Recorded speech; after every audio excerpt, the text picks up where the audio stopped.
Assalamualaikum everyone, how are you today?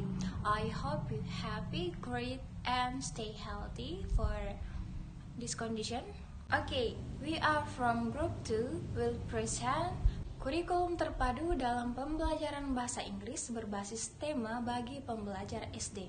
Before we start, I will introduce my partner groups.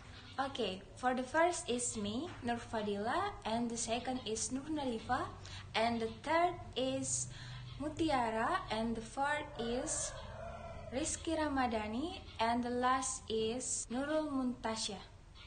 Okay, for the first I will explain pendahuluan.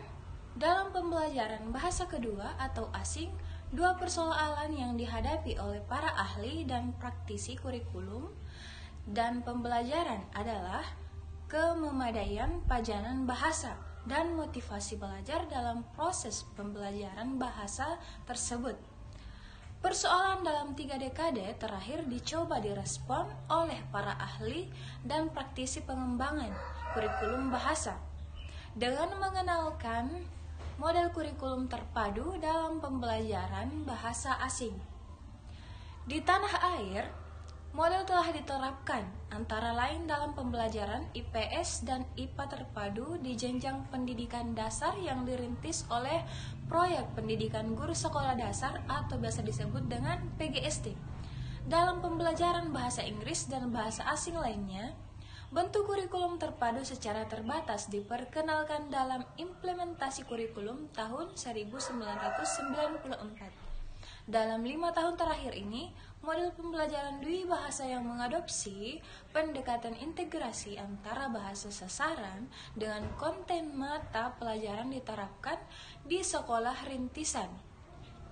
Di sekolah rintisan berstandar internasional RSPBI, tulisan ini mencoba memetakan kurikulum terpadu dalam pembelajaran bahasa kedua dan secara khusus bahasa Inggris sebagai bahasa asing. Berikut desain pembelajarannya. Pembahasan akan difokuskan pada salah satu model kurikulum terpadu, yakni model tematik. Okay, next is part B, kurikulum terpadu dalam pembelajaran bahasa Inggris di SD. Pengertian kurikulum terpadu. Menurut Phrase dan Rudnitsky 1995, kurikulum terpadu atau integrated curriculum pada dasarnya mengintegrasikan sejumlah disiplin mata pelajaran melalui keterkaitan di antara tujuan, isi, keterampilan, dan sikap. Menurut mereka berbeda dari kurikulum yang berpusat pada disiplin ilmu, subject centered curriculum. Tujuan utama kurikulum terpadu adalah memadukan sejumlah elemen kurikulum dan pembelajaran di antara berbagai disiplin. Sementara itu, Oxford 2001 menyebutkan bahwa pendekatan terpadu dalam pembelajaran bahasa asing harus memusatkan pada keterpaduan keterampilan berbahasa, termasuk unsur-unsur bahasa seperti pelafalan, kosakata, dan struktur yang menunjang keterampilan berbahasa. Pendekatan ini akan mengoptimalkan penggunaan bahasa asing yang dipelajari oleh siswa. My name is Nur Nadifa and I will continue the material. The second one is kajian teoritis dan empiris kurikulum terpadu. Nah, dalam pembelajaran bahasa kedua atau asing terdapat berbagai alasan yang mendasari kurikulum terpadu. Pertama, teori psikologi Gestalt menegaskan bahwa anak-anak cenderung mengorganisasikan persepsi dan pengalamannya secara terintegrasi. Dikutip dari Woolfolk 1995, page 275. Berbagai penelitian menunjukkan kurikulum terpadu menunjukkan berbagai keunggulan. Jacobs melaporkan bahwa tingkat kehadiran siswa yang tinggi, kepuasan dan rasa yang dimiliki siswa dalam pembelajaran, serta kepuasan guru terjadi dalam pembelajaran dengan kurikulum terpadu. Lewton 1994 yang melakukan survei terhadap kurikulum di sekolah menengah dari tahun 1990-an hingga tahun 2003 mengungkapkan bahwa kurikulum terpadu lebih efektif daripada kurikulum yang terpilah. Dari berbagai kajian teoritis pun menyimpulkan bahwa kurikulum terpadu yang diwujud melalui model tematik mempunyai beberapa kelebihan antara lain sebagai berikut.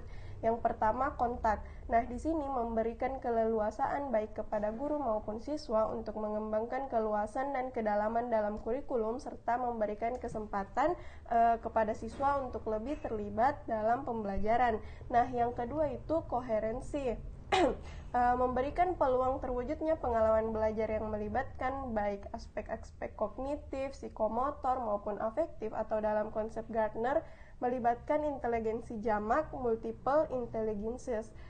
Dan yang ketiga itu koneksi, membangun kemungkinan berbagai hubungan antar pengetahuan atau disiplin interdisipliner atau di dalam pengetahuan. Dalam pembelajaran bahasa ini memungkinkan terbentuknya keterkaitan antara keterampilan berbahasa dengan unsur-unsur bahasa intradisipliner. Yang keempat yaitu konteks, memberi peluang terwujudnya pembelajaran yang kontekstual, adanya keterkaitan antara apa yang dipelajari siswa dengan apa yang dialami dan diketahui oleh mereka dalam kehidupannya.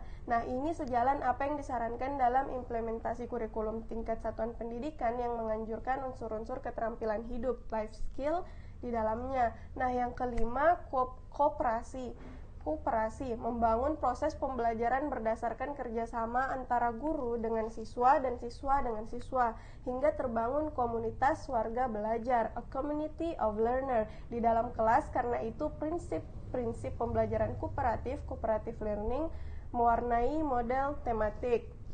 The next is the second one. The second one is bentuk kurikulum terpadu dalam pembelajaran bahasa Inggris. Menurut Jacobs 1989, terdapat beberapa pilihan bentuk integrasi, antara lain yang pertama itu kurikulum terpadu berbasis disiplin.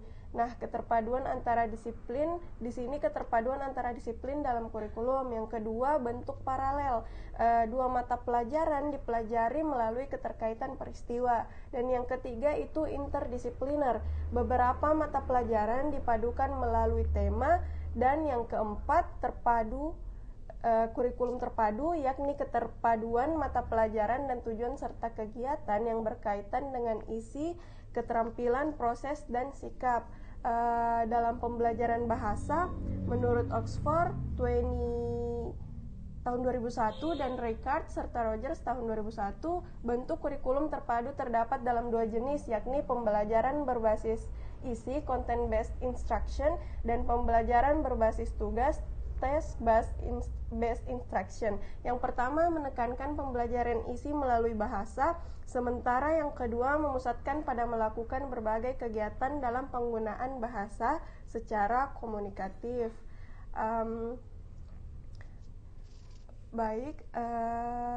That's all for me. Saya akan melanjutkan materi selanjutnya, yaitu desain dan strategi pembelajaran bahasa Inggris dalam kurikulum terpadu model tematik di SD.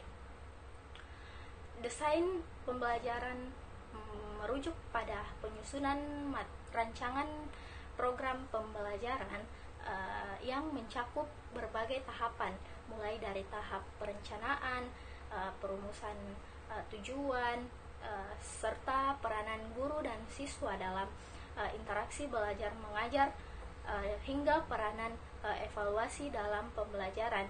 Dalam model tematik, keseluruhan tahapan tersebut dapat dijelaskan sebagai berikut. Yang pertama yaitu perencanaan tema. Pembelajaran bahasa asing dengan model tematik diawali dengan perencanaan yang berawal dari pemilihan tema dan pengembangan tema menjadi topik atau anak tema. Dalam kaitannya dengan tahap perencanaan, Pansola dalam HAS tahun 2000 menyarankan perlunya mempertimbangkan antara lain yang pertama yaitu latar belakang siswa dan karakteristiknya, seperti tingkat perkembangan, gaya belajar, dan minat belajar siswa. Yang kedua yaitu setting kelas yang dapat mempengaruhi pembelajaran di kelas. Yang ketiga, unsur-unsur bahasa yang meliputi kosakata dan struktur kalimat serta ujaran yang akan digunakan dalam berbagai kegiatan. Yang keempat, pengetahuan tentang topik atau isi mata pelajaran dan unsur budaya yang akan diperoleh pembelajar. Tahap perencanaan sebagaimana disebutkan di atas dapat dilakukan dengan dua pendekatan. Yang pertama yaitu guru memilih tema dari yang dimandatkan dalam kurikulum dan selanjutnya ditawarkan kepada pembelajar untuk dipilih pendekatan atas atau bawah. Yang kedua yaitu siswa diberi kebebasan memilih tema dan mengembangkannya ke dalam anak tema melalui kegiatan curah pendapat atau brainstorming. Dalam konteks pembelajaran bahasa Inggris di SD, pemilihan tema dengan cara pertama kemungkinan akan sulit. Ini mengingat kultur kelas kita cenderung menempatkan pembelajar hanya sebagai objek pembelajar. Oleh karena itu, perlu dilakukan penggabungan kedua cara tersebut dalam pemilihan tema. Tahap selanjutnya yaitu pemetaan dan tema dan isi pembelajaran. Tahap berikut dalam merencanakan tema dan topik adalah pembahasan isi yang dapat dikembangkan dari topik yang dipilih oleh siswa melalui kegiatan curah pendapat atau brainstorming, dan pemetaan jaringan atau webbing atau gabungan dari keduanya. Kedua teknik tersebut membantu menghubungkan gagasan dalam pola hubungan tidak linear. My name is Rizky Ramadhaniasi. The next is perencanaan tujuan dan kegiatan pembelajaran bahasa Inggris di SD. Setelah pemetaan tema ke dalam anak tema atau topik dengan mempertimbangkan isi yang termuat dalam tema, langkah berikutnya adalah merencanakan kegiatan pembelajaran bahasa. Dalam pembelajaran bahasa Inggris untuk SD, kegiatan-kegiatan pembelajaran yang sejalan dengan karakter siswa antara lain mencakup kegiatan yang real dan konkret atau hands-on activities, kegiatan yang menuntun respon fisik, dan bermain peran serta simulasi. Selain mempertimbangkan kegiatan pembelajaran yang sejalan dengan karakteristik siswa SD, pemilihan jenis teks atau wacana harus sejalan bukan hanya dengan apa yang disarankan dalam kurikulum. Jenis-jenis teks seperti naratif, deskriptif, dan prosedur sangat sederhana yang termasuk teks padat kata atau continuous text dan teks tidak padat kata atau non-continuous text seperti table, prosedur, brosur, diagram, dan label. The next material is peran siswa dan guru. Peran guru dalam model pembelajaran tematik cukup beragam tergantung pada tahap kegiatan yang sedang dijalani. Dalam tahap pemilihan tema dan perkembangan, guru berperan sebagai pemandu dan sekaligus sebagai peserta dalam perencanaan tema tersebut. Dia harus menjadi negosiator yang bijak dalam kelas yang dapat memahami minat, keinginan, dan latar belakang pengetahuan siswa. Pada tahap pembahasan dan pengembangan tema ke dalam topik sebagai isi pembelajaran, guru berperan sebagai fasilitator yang harus dapat mendorong setiap siswa untuk terlibat aktif dalam kegiatan ini. Dalam tahap pembelajaran, penyajian topik atau isi pembelajaran, pengajar harus berperan sebagai model terbaik bagi siswa. Dengan peran guru seperti itu, siswa ditempatkan baik sebagai subjek dan sasaran dalam pembelajaran. Mereka harus aktif sebagai peserta warga belajar di kelasnya. Mereka harus bekerja sama dan berkolaborasi di antara mereka dan dengan guru dalam kegiatan belajar mengajar, terutama pada tahap perencanaan tema dan pengembangan tema ke dalam isi pembelajaran. I think that's all for me. Peran bahan ajar. Bahan ajar dalam model pembelajaran tematik berperan sebagai sumber informasi yang dibutuhkan dalam pengembangan kegiatan pembelajaran. Manning dan kawan-kawan pada tahun 1994 menyebutkan bahwa bahan ajar sebagai sumber informasi pembelajaran diidentifikasi setelah tema dikembangkan ke dalam topik-topik sebagai isi pembelajaran.